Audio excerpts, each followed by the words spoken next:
Welcome, Cancer. This is Eleanor with Peaches by Starlight Tarot, here with your August reading.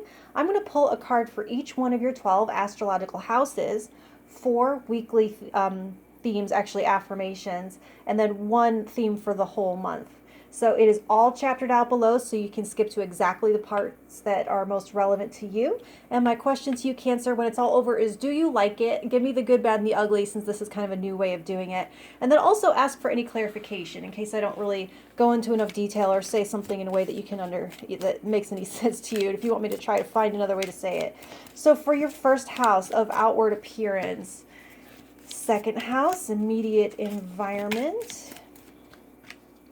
All right, third house, communication. Fourth house, home and family and self-care. Fifth house, romance, creativity, play, and art. Sixth house, daily health habits and service.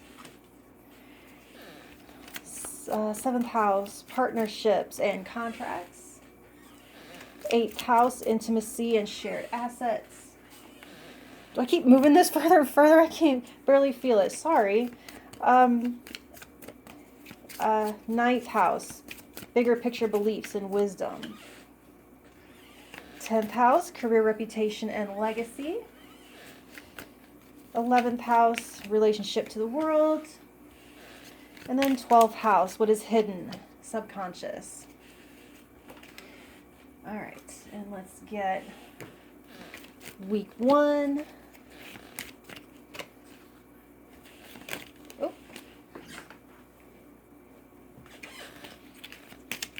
Week 2. Oh my gosh, I'm dropping cards as usual, as I do. All right, week 3, week 4, and then let's get an overall theme for the month.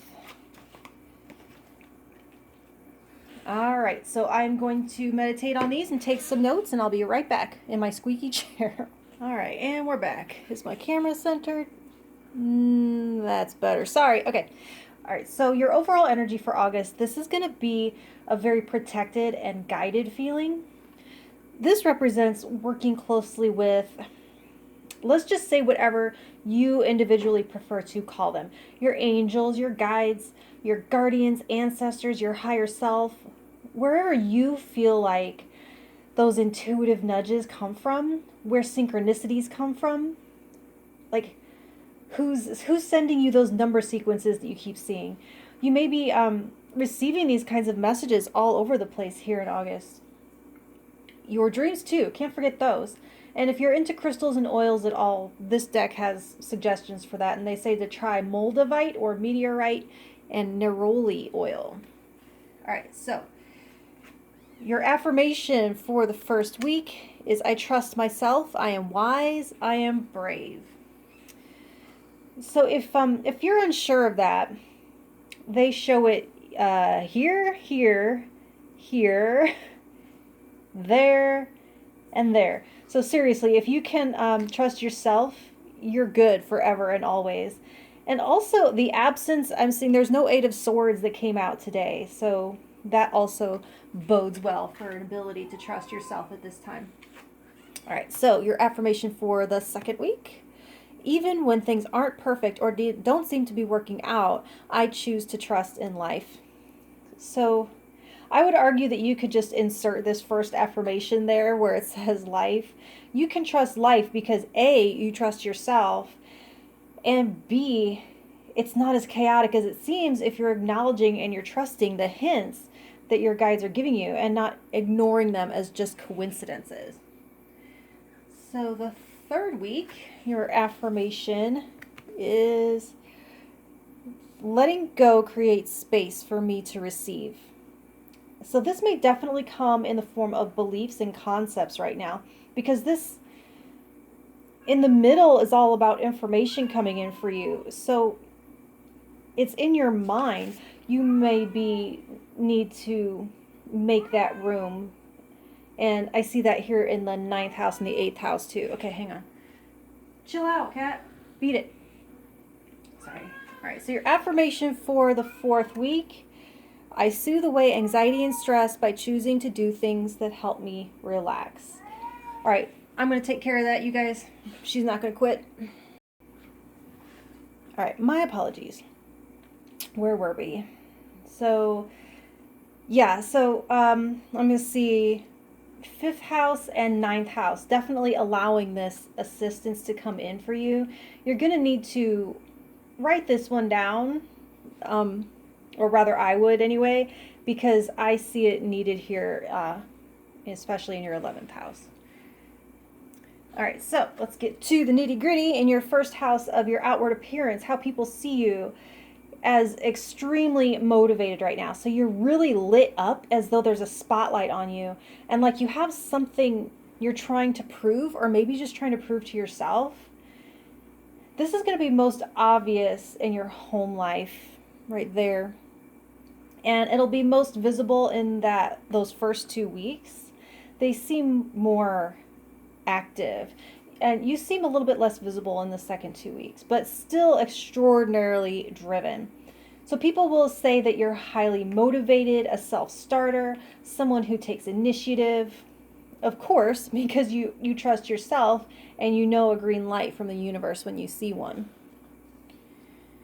So in your 2nd house of immediate environment, you have the Page of Wands. So you may be getting yourself some new ideas. And so of course, for some of you, that comes with some new toys to carry them out. And you might get a new inspiration to try a little something to improve your health, or a new thing to start saving for or investing in. The Page of Wands in your 2nd house, it kind of becomes the Page of Pentacles, but more passionate, obviously, because you are clearly very excited here for some kind of new start. New is the key word here. New things, new feelings, new sensations, a new environment altogether. Freshness in everything you touch and experience right now. Fresh paint, new car smell, the smell you get off the top of a baby's head, stuff of that nature. So in your 3rd house of communication, you have the 5 of Pentacles, and this does feel a little bit more challenging. I can see some irritation or frustration with people not getting back to you. Like you send 5 emails and get 0 responses, and you're like, no way, is this thing working? Like, where you're getting through may sort of feel technical or minimal or overly professional, not overly familiar or friendly. At some point, maybe here in the 2nd or 4th week, you might feel like you're being left out of some conversation. Or like another way it could manifest is talking to someone who's leaping from one place to another in their mind and not communicating the segues, so making it difficult to follow along or feel like you're getting all the information. I don't see anything being deliberately hidden from you, just a need to be proactive and to ask the right questions of the right people. All right, in your 4th house of home and self-care, you have the Queen of Wands. So you'll do yourself a favor by finding a creative outlet at this time. And I can see some increased sex drive. So whether that's welcome or unwelcome, as a self-care item, try to provide yourself with a healthy outlet for that. Being goal-oriented with your self-care might actually serve you. Normally I wouldn't agree with that, but that's what they're saying for this period of time, that there's something anchoring about it. And the last thing, if you're trying to inspire family members to do something, you may get a boost of influence at this time. So in your 5th house of romance, creativity, play, and art, you have the 6 of Pentacles reversed. So it is showing a need to release a mindset of, okay, but what for? Like not everything you do has to come back in some sort of benefit. This is a card of something being its own reward, and you deny yourself that reward by denying yourself the thing.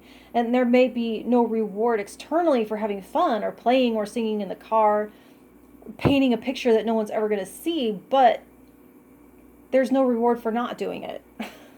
So why not allow yourself that simple joy? Besides, here in the 3rd week, they're asking you to surrender something so you can receive. And here in the 4th week, you need to relax to help with anxiety. So yeah, there is actually a reward anyway, if you broaden that definition. So in your 6th house of daily health habits and service, you have the 4 of Cups. And so they are indicating you're overlooking something. Something that you've tried in the past that didn't work might have just had bad timing, and the timing might be better now. I do feel a sort of hyperactivity, hyper energy, lots of wands all in here. So you might have more energy than you even know what to do with. And if that's not physical energy, it could just be the want to, the desire or passion, the impetus to do something. So it may not all be for you. You might have to get outside of yourself a little bit to discharge some of that. All right, in your 7th house of partnerships and contracts, King of Cups, very nice. I'm feeling marriage energy with this one.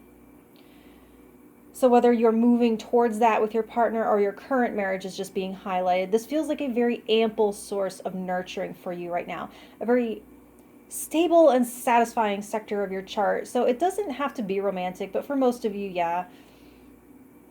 There's just such a healthy sensitivity and vulnerability. Mutual support, respect. It's not really indicating anything happening here, like events. Just consider it an area of oasis for you this month, where otherwise there might be some points of chaos. So in your 8th house of intimacy, depths, and shared assets, you have the Page of Swords. So getting pretty curious about something. So like all of this guidance that you're getting, I feel like it's inspiring you to ask more questions and seek more truth. This Page of Swords, 8th house, does mirror this energy here at the bottom, where it might feel like messages just disappearing into the void. But with all of this trust yourself stuff and divine guidance, you may somehow know the answers anyway, even if they're delayed. So with all of this fire, you might be forced to make a decision before getting feedback or permission. But when the message finally does come back, you'll find out that you were right. It's like whether you choose to act or whether you choose to wait, either way, it'll probably be validated later. All right, in your 9th house of philosophy and wisdom, you have the Knight of Pentacles reversed. So this is very interesting reversal of your philosophy on effort. Very much in the spotlight here in the 2nd half of the month. And again over here in your 5th house. Less is more in some way. And you might be gaining some clarity or wisdom on how that can actually be so. Or how you can actually practice that in your own life and not just nod along in theory. Upright, it's a slow and steady wins the race type energy. But you're broadening your belief system to include areas where that's true and where others benefit more from like a burst rest cycle. Because check this out. In your 10th house of reputation and legacy, you have the 8 of Wands, greased lightning. And this is so appropriate with this Ace of Wands in your like immediate, how people see you right now. Because that's contributing to a more long-term concept people may be forming of you. Like they'll remember you as a speed racer or busy bee or the Flash or something like that. Becoming a nickname that's kind of hard to live down. So in your 11th house, relating to the outer world, you have the 10 of Wands. The world at large does feel very heavy right now, and I'm seeing you as Atlas here with the world on your shoulders. But just because you feel that way doesn't make it fact. So if in August you start to feel pulled downward or overburdened, subject to too many expectations, try things like trusting someone else, namely your primary partner, whether romantic or business, or whether it's your partner in crime.